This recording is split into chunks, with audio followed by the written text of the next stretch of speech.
Hello everyone, today we're going to discuss some of the reasons the rich keep getting richer and the poor keep getting poorer.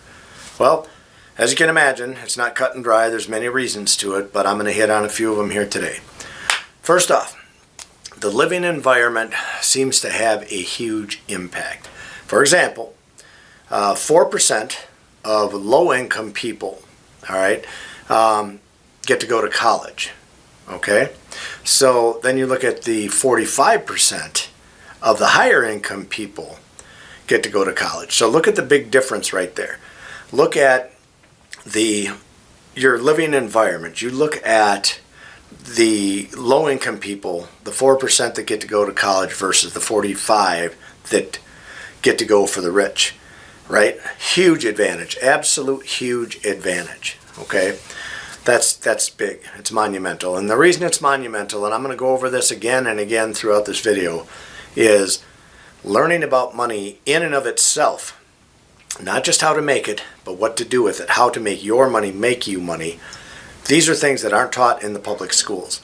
These are things that are taught in colleges. These are things that are taught in private schools. So there's a huge difference. So if you're never taught about it, and I want you to remember this through this entire video, if you have never been taught how to make money and how to make your money make money, then you're missing out, and you'll see this as we go through all these different steps. You'll see it more and more. It becomes more and more apparent to you what's going on. All right. There's a life cycle for the rich and the poor. And part of that life cycle revolves around people, like say if you're in a poor neighborhood, I've seen in my own experience in my neighborhood, I know certain family names. I'm from a small town, so I know that there were certain family names that were popular for being rich, like their parents were rich, and there were other names of the poorer kids. And what I saw and I observed, and I'm 54 years old, so I have watched this go on. I've seen one generation after another. In each class, I've seen the rich people, I've seen their kids running their businesses, I see the poor people and their kids getting into trouble, living in poverty, so on and so forth. So I see both sides of this, and I see it all the time. So I'm talking to you about the life cycle of what happens is it just keeps getting passed on, it seems like, okay? Sometimes the wealth gets passed on from generation to generation, like I just mentioned, and the same thing is true for the people that don't have any money. If your parents didn't learn how to make money or how to make good money and what to do with their money, if they maybe didn't spend the money correctly, maybe they were frivolous with the money and just spent it foolishly or something like that, they tend to pass those things down to you guys, and then you pass it on to your kids, and that's what continues to happen. That's the cycle I'm talking about, all right? Poor people never get taught about money. They really don't. The school system, as far as I'm concerned, if you go to public school, you might as well be self-taught because it's just ridiculous. I think today you have a lot more opportunities to learn about money than ever before. Watching on the internet or reading on the internet, going on YouTube, watching guys like me talk about it. People, what I do caution you on is when you do learn stuff like this, when you go on YouTube, make sure you're listening to people who have actually done it. Don't listen to all these gurus that show you a picture of a Lamborghini and all this other crap that I make $100,000 before noon. Don't listen to all that crap. They're so full of stuff that you shouldn't be listening to those guys. You're not going to be them. Okay? The only thing they're trying to do is sell you that book that they just wrote. That's what they're trying to do. Okay? Or those classes that they're going to sell you. Sooner or later, there's a hook in there that they're going to try and catch you on. Okay? So just watch out for that when you are trying to learn. Make sure you're learning from people who've actually done it, and then when you find them, listen to what they say. Listen and then implement. There's ways for you to get your education. You don't have to go to college to get it, okay? You can learn a lot just by going on the internet, like I said, and researching that, reading some books. You can learn some, but again, make sure it's books from guys that have done it, not, some Joe Blow down the street you've never heard of before, and he wrote a book on how to make money, and he does a good job selling it to you on YouTube, and you buy the book. Well, you should do your own investigation into that, and you should make sure that the information you're getting is good quality information, and that's how you can learn, okay? So I got to get back on track on this. So, all right.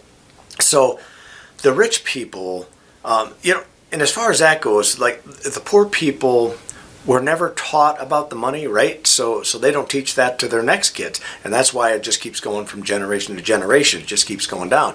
The rich, on the other hand, have made that money. They teach their children how to make money, and they ensure that they know how to make money so they can just keep being rich. So the rich keep getting richer and staying rich, and the poor, who never learned about money, continue to be poor. What do they pass down to their generation? Everything I just told you, the same thing. They don't know how to make money, so they pass that on because they can't share something they don't know anything about, right?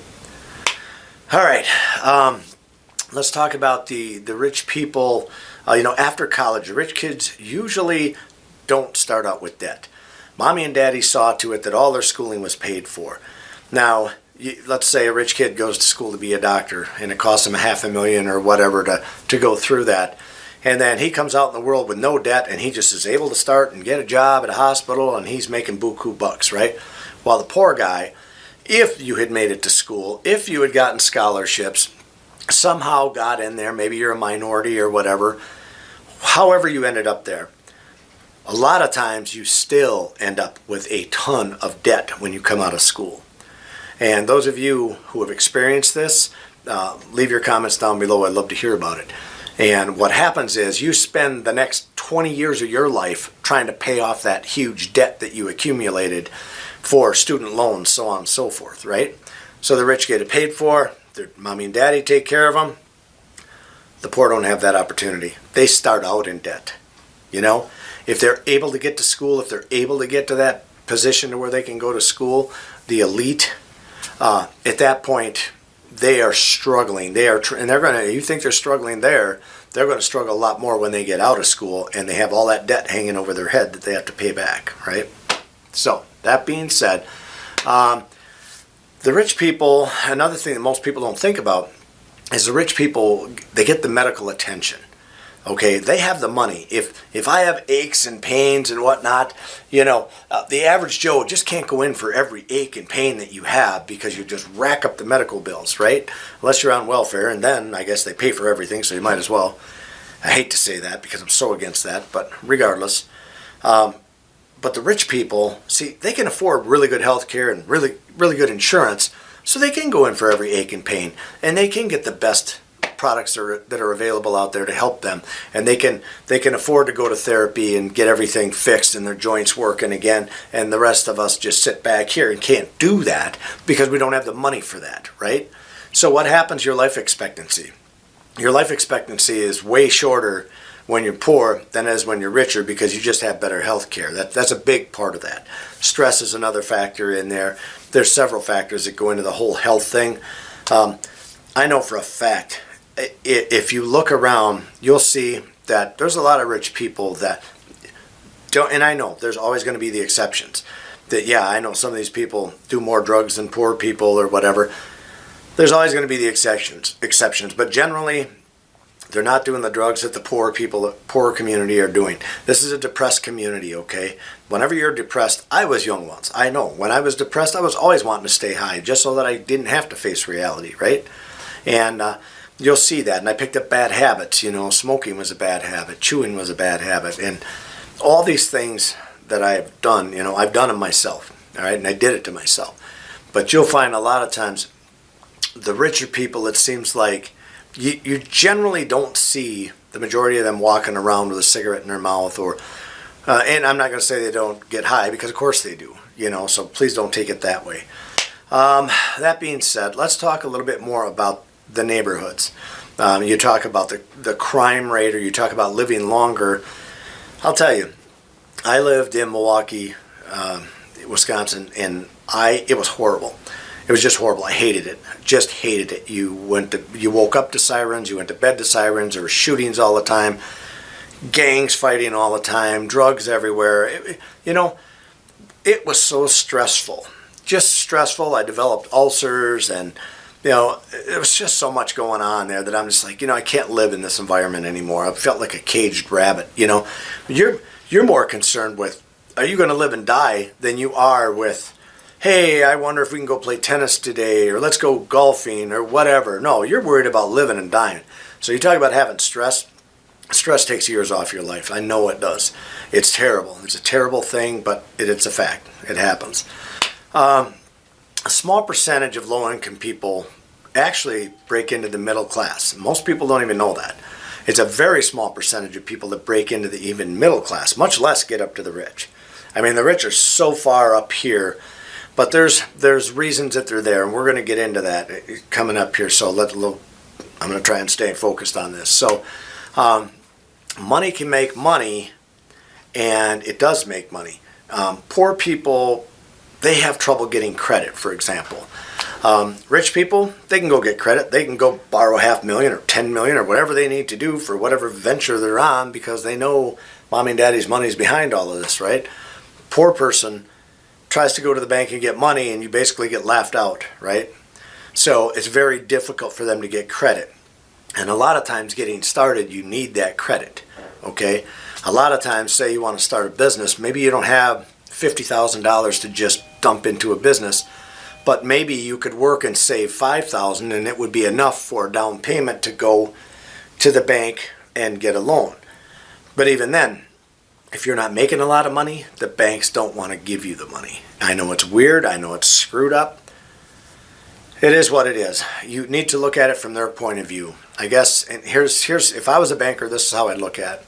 You come to me, you saved up $5,000 and you want to start this job, okay? You are extremely high risk to me because you've never done it before. B, you don't make a lot of money, so if you get one hiccup over here, you get sick, you get in a car wreck, you get into anything like that, or any kind of trouble, all of a sudden you can't make your bank payments. How am I going to get my money back, right? You're a risky person. I'm going to put you to the side because I don't want to give you that money. You're just too risky. Now, rich guy comes in here and he puts the same thing. I'll put $5,000 down. I need $50,000 for this, but I know his parents, and I know that they're rich, and they co-sign for him and all that. He's got it made. You give him the money, right? Because mommy and daddy will take care of it if something happens to little Johnny, right? That's the way bankers look at things. Okay? Credit people just look at that, and it's very difficult for poor people to get credit. So that's just another thing that keeps them down. You know what I mean? So, that being said, poor people have a hard time affording vehicles, which actually restricts them. So, I know people that would love to have jobs, but they're all the way across town, like in Milwaukee or Chicago or whatever, to the good jobs over there. You can't get across there unless you have your own vehicle. Well, in Milwaukee, where I live, the majority of people didn't even have their own vehicle. Everybody walked or took public transportation, and it was just terrible, and it just wasn't worth it to even try to do it to get over there. It was more hazardous for you to try and get to the public transportation, much less use it, Just ridiculous. But the rich people, they got the cars. They can afford the car, they can afford the insurance, and they can afford to drive across town to go to that high-paying job. Poor people don't have that advantage in the bigger cities especially. So, that being said, unexpected expenses. When those come up, like say, for example, say your car takes a shit, if you do happen to have a car. More than likely, if you're a poor person, you don't have a new car, so you got some beat-up thing, and when the engine takes a crap or the tranny takes a crap or whatever, it just stops working, you got to take it to the mechanics. That's a big deal to someone that's poor. That's a huge deal to have to take that vehicle and go through that, right? And have that big expense. Rich people, it's nothing. It's nothing. And they have the newer vehicles anyway, so they don't have all the breakdowns, but they don't have to worry about it. But if appliances go out in their house, like the refrigerator goes out or something, they'll just slap out $2,000 and go get another one. Not a big deal. Hire somebody to put it in. Your refrigerator goes out, you're up shit creek, right? So, big deal. Big difference there, too. All right. The poor, it seems the poor, they keep getting hit with one thing after another, and it's devastating to them. Like everything I just explained to you. Whereas the rich, it's not. It's just another day. It's no big deal. Because why? Because they have passive income. All right? They don't depend on that income to survive. That being said, I want to tell you an interesting fact about people that are rich. 60% of the people that are rich have their own businesses. Okay? They're not working for someone else. They have their own businesses and they have multiple streams of income. Those are two keys right there. Their own businesses and multiple streams of income. All right? Crucial to getting up to making a lot of money. So let me just put a prime example out there. So we own 8 different businesses. So there's 8 different streams of income that are coming in. Okay? If one were to go down and fail, there's still other ones out here that'll help us survive, right? If we only had one source of income, like say my job, and I fell off a ladder and broke my back and I'm out, or they just downsized and fired me, there went my whole source of income. I am screwed, right? So that's why it's so important to get the multiple streams of income coming in, okay? And I've got other videos. Watch my channel. You'll see, just search for them. They're on there about how to get this going, how to start your first business and how to multiply and continue to grow. So subscribe, look through my channel. You'll find all of these, okay? And you'll get notifications if you click that little bell, you'll get notifications every time we put up a video like this, which is trying to teach you more about money, okay, about wealth. All right. That being said, the rich avoid get-rich-quick scams, believe it or not. There's so many schemes out there that everyone's doing today. Again, here's a picture of my Ferrari or Lamborghini, and you can have this too, and I make 6 figures every week, and blah, blah, blah, blah, blah, blah, blah. They're so full of shit. They're scammers. They're going to scam you. The rich people don't fall for that, okay? They want proven true measures, and they're willing to dump their money into it. If you can show them something makes good money, they're willing to dump money into it because they know they can make money, right? So that's the difference. Poor people are more apt to fall for scams. Poorer people tend to buy lottery tickets like they're going out of style. They tend to buy scratch-off tickets like they're going out of style. They always want to get rich quick because they think that's the only way they can get it, which is absolute nonsense. There's ways to get it. There's so many ways to get it. You just have to get started at it. Okay, but there's a big difference with the schemes. The rich people don't fall for them, the poor people do. So, that being said, the multiple forms of income, we just touched on that a little bit, but it's extremely important to learn all you can about developing. If you stay in a job, that's all you're going to be. You're going to stay in that job. You can only work 40 hours a week, and if you're only making $15 an hour or whatever it is, that's what you're making. All right, and you can't make any more than that. You might get a little bit of a raise every year until you cap out, and then you don't get anything. Whereas if you had a business and you work it well and the business makes you money, that's unlimited income. You can increase that by doing different things, marketing strategies, so on and so forth, right? So there's a difference there.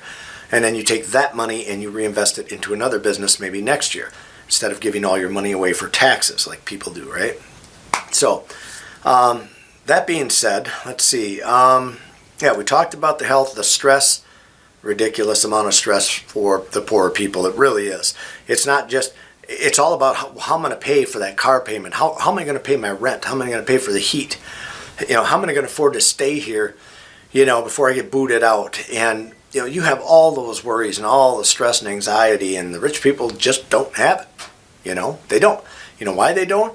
Because they were smart enough somewhere down the line, and it may not have been them. It may have been their granddaddy that made that money, who gave it to their daddy, who was giving it to them. But somewhere down the line, somebody learned how to make money, okay? And they just keep passing it down throughout the generation. The poor people don't know it, so they can't pass it on. The only thing they can do is pass on their love and things that they've learned in their life. That's what they can. They try to pass on what they can. But this talk today is about money, so this is the difference between the two, right? All right. Rich people make savings for a retirement a priority. They make sure that money is put away. They're thoughtful of it. They don't look to the end of their nose. They look way beyond it, and they're figuring it out. They know they have to have money to retire on, so they know they need to put that money away today. So they're sacrificing today. Versus there's so many people out there that are living paycheck to paycheck and day to day, and I get it. I Believe me, I get it. I understand it. I was one of those people at one time. So I understand how that is. You don't know. I mean, early on in my day, my wife and I, on our linoleum floor in our trailer house, that my parents put up for us, we used to take masking tape and tape it off on the floor, and we took pencils and our kids' marbles, and we would play like we were playing pool, like we were shooting pool. That's what we did for entertainment. We didn't even have a television. We didn't even have a stereo. We had nothing but ourselves. That's what we had, right? So I've been on that side of the track, okay? So that being said, a big deal is in taxes too. Rich people know how to manipulate the system, or not even, I don't want to say manipulate the system. They know the tax laws and they know how to get around them. Poor people don't know that. Poor people will take their taxes to H&R Block or to whoever, and they have their taxes done, and they just get hit and they get hard. And you think to yourself, when you're a poor person, you think, well, I'll just work harder. I'll take all the overtime I can get. What happens is the more you work, the harder you work, the more money you make, the more they take. The more the government takes from you, okay? I have had to learn this. I have learned, I'll never forget one year, I made $50,000 and I put it in the bank, and I was so tickled. This was winter. Winter time had come. We worked all summer long in our landscape company, and we were able to put $50,000 in a bank account. I was so tickled. Our bank lady, or our tax lady, I'm sorry, when she got a hold of our taxes, you know, we ever do our taxes for us, and she calls us in and she's like, you are not going to be happy with this. And I'm like, what? And she's like, you got to pay $45,000 in taxes. I just about crapped myself when she told me that. And I'm like, you mean to tell me we have to pay this 45 grand in? Because we didn't know jack about the tax system. We didn't know how this money thing worked, you know. And sure enough, we had to pay it in. That left us 5 grand to get by in the winter, the entire winter. So might as well say 5 or 6 months. You know, that's what we had to live on. Well, it was hard. It was extremely hard. We had 3 kids we're trying to raise. It was not easy at all. But we were able to get through it. Okay, but I learned something from that.